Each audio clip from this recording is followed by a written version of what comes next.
ассалому алайкум дӯстон, хуш омадем ба шабакаи мо. Шаби гузашта менеҷери чемпиони вазни сабуки UFC Ҷастин Гейҷи Али Абдулазиз дар твиттери худ чунин суханҳо навишт: муҳорибаи навбатии чемпион зидди шахсе мешавад ки пеш онҳо ягон вақт ҷангидагӣ набуданд. Ман аз ин муҳориба хеле шодум, навиштааст Абдулазиз. Ва дӯстон, агар мо худи ҳозир ба рейтинги вазни сабук назар кунем, пас мебинем ки Гейҷи бо Топурия ҷангидааст, бо Царукян ҷангидагӣ нест, бо Оливейра ҷангидааст, бо Холлуэ ҷангидааст, бо Пимбле ҷангидааст. Гамрот зидди Салкин муҳориба мегузаронад. Ренато Майкано номаълум. Сендени нав шикаст хӯрд. Боз Маврисио Руфи мемонад ва ӯ низ номаълум.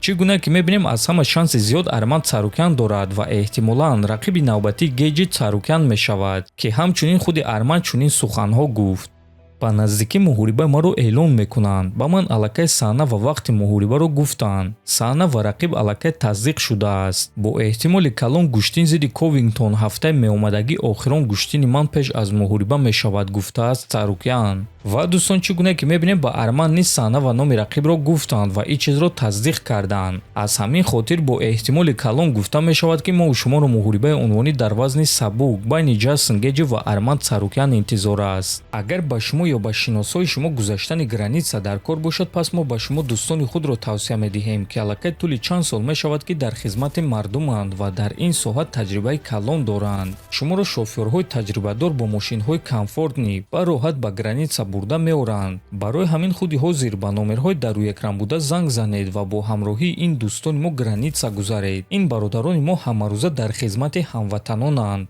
Чӣ гуна ки аллакай медонем рӯзи 25 июл дар Абу-Даби турнири UFC Fight Night баргузор мегардад, ки муҳорибаи асосии ин турнир бояд ки муҳориба байни Магомед Анкалаев ва Халил Раунтри мешуд. Аммо шаби гузашта маълум шуд ки Раунтри осеб гирифт ва акнун ба ҷои ӯ ба муҳориба зидди Анкалаев Богдан Гусков мебарояд. Ва биёед мебинем ки Анкалаев дар ин бора чӣ суханҳо навишт.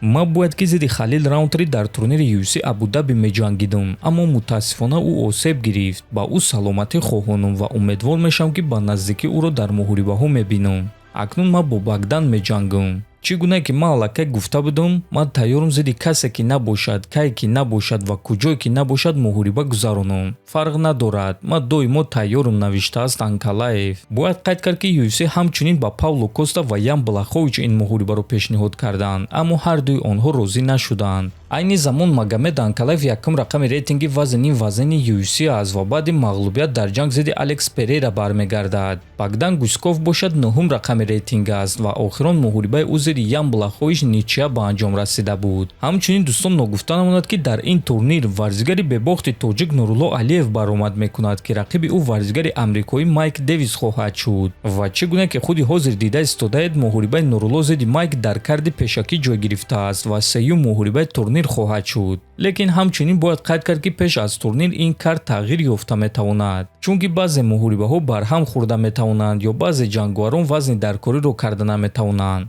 аз ҳамин хотир танҳо баъди вазнкашӣ кардиохиро дида мешавад. Лекин агар ягон чиз тағйир наёбад, пас муҳорибаи Нурулло сеюм муҳорибаи турнир мешавад. Чӣ гуна ки дар боло қайд кардем, турнир аллакай рӯзи 25 июл баргузор мегардад ва тақрибан аз соати 16:00 ба вақти Москва ва 18:00 ба вақти Душанбе оғоз мегардад. Мо албатта ки ин турнирро, махсусан муҳорибаи Нурулло Алиевро бесаброна интизор хоҳем шуд. Ба худи Нурулло бошад вазнкамкунии осон ва ғалабаи дурахшон хоҳонем.